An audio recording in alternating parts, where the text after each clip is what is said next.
tahun 1929. Sempat mengalami pasang surut, kini komik online karya anak negeri sudah dijual sampai ke Jepang. Perkembangan komik di Indonesia ternyata sudah dimulai sejak zaman masa penjajahan Belanda dan Jepang. Komik ketika itu bergaya bertutur lewat gambar dan aksara.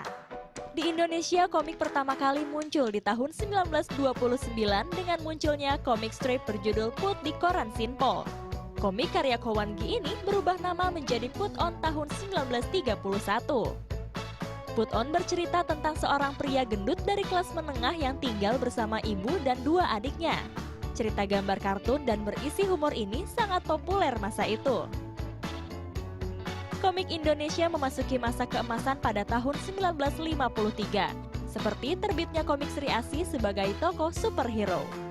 Namun memasuki masa Orde Lama, pamor komik meredup. Komik saat itu lebih banyak membawa pesan-pesan propaganda politik. Kejayaan komik Indonesia kembali di tahun 1980-an, ditandai dengan banyaknya ragam dan judul komik yang muncul. Komik yang populer kala itu adalah komik bertema petualangan pendekar silat dan superhero. Seperti Si Buta dari Gua Hantu dan Gundala Putra Petir. Di masa itu juga tokoh Petruk dan Gareng yang menyuguhkan cerita dari rakyat jelata dengan nuansa humor. Komik ini dijual dengan cara sederhana, yaitu langsung ke sekolah-sekolah dasar melalui penjual mainan anak-anak. Gambar yang disajikan berupa goresan-goresan sederhana dan berwarna hitam putih. Dulu rata-rata penerbit itu pasti punya target 1 bulan itu 4 terbitan. Kalau bisa dia seminggu pasti terbit terus beberapa komikus, dan komikus waktu itu banyak sekali. Kalau sekarang beda, sekarang ini rata-rata bilang 1000 aja nggak habis. Di era 90-an, popularitas komik Indonesia mulai meredup di tengah maraknya komik-komik asal Jepang yang mulai digemari oleh penggemar komik Indonesia. Lalu mulai masuk komik Jepang, manga, komik Jepang makin hancur deh. Komik lokal pun menjadi asing di negeri sendiri. Komik Indonesia pun keberadaan di toko bukunya itu sangat rentan. Jadi kebertahanannya itu tidak bisa dijamin gitu. Karena toko pasti akan pro kepada komik-komik yang laku dijual, yang notabene adalah komik-komik impor. Upaya menumbuhkan komik Indonesia kembali juga dilakukan. Salah satunya dengan mengadakan workshop membuat komik gratis.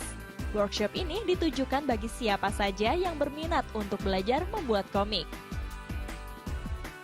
Semangat dari generasi muda Indonesia yang cinta komik pun membuahkan hasil. Sejak akhir tahun 90-an, komik-komik Indonesia mulai muncul kembali. Sebut saja Benny dan Miche. Kini komik berformat digital mulai marak, di antaranya komik bertajuk Garuda Riders The Runaway. Komik ini merupakan adaptasi dari sebuah novel Indonesia berjudul An Adventures of Wanara Trilogy, karya Adi Cipta R. Wirawan. Garuda Riders mengisahkan petualangan anak dari keturunan Rama, Rahwanan, dan Hanoman untuk mengumpulkan 8 elemen dewa demi mencegah kebangkitan iblis di dalam tubuhnya. Komik dalam format digital ini dipasarkan di Jepang secara online.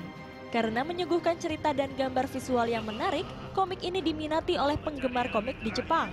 Tercatat lebih dari 5.000 kali diunduh.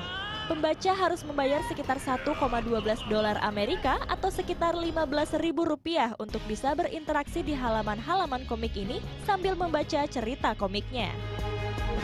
Kutepakkan sayap Garudaku, terbang dari kebahagiaan semu. Harapan untuk komik Indonesia tentunya lebih banyak yang baca, dan tentunya pembaca komik Indonesia bisa bangga dengan karyanya komik lokal. Mari kita berdarah-darah, tetapi kita masih punya harga diri. Benar, itu semua banyak harapan untuk komik Indonesia, dan saya juga harapannya salah satunya adalah kalau anak-anak bisa seperti saya waktu anak-anak, lebih suka sama komik daripada dikasih gadget. Kamu apa sih komik yang waktu anak-anak? Komik waktu anak-anak kebanyakan komik Jepang sih memang. Karena mulai baca Benny dan Miche itu kan agak-agak udah dewasa ya, karena kan lebih intelijen, jokesnya itu lebih intelijen lah. Tapi tetap gitu, komik tuh penting karena menurut saya itu merangsang apa ya, kreativitas anak. Betul, dan ketika kecil saya juga seperti Shana, suka sekali membaca komik sampai koleksinya ratusan. Dan pada saat saya kecil itu problemanya adalah saya tuh tidak bisa membaca novel. Zaman dulu teman-teman iya, iya. saya, mungkin Shanas atau Adrian itu sudah terbiasa membaca yang nggak ada gambarnya. Oh menarik, kok saya udah selesaiin 1 novel, 2 novel, 3 novel. Saya yang saya nggak suka baca novel, gimana ya? Bosen gitu. Iya bosen banget kan nggak ada gambarnya Iya, iya, gitu. Akhirnya saya mulai tumbuhkan minat baca saya melalui komik. Sekarang sudah bisa baca buku yang setebal ini. Lumayan lah. Kalau saya sekarang kebalik, justru di usia sekarang udah mulai agak capek matanya. Ini kalau membaca tulisan terlalu umur banyak. Ya? Oh Hah? mungkin udah ambang plusnya, udah cek. Jadi harus ada sisipan-sisipan gambarnya gitu, ada animasinya, baru keren gitu. Makanya kamu belajar finansial dari buku yang beranimasi juga kan. Bicara mengenai animasi, kalian pasti familiar dengan Upin Ipin. Banget. Betul Cikgu Shanas? Betul. Cikgu Adrian? Betul. Betul ini. Bagi Anda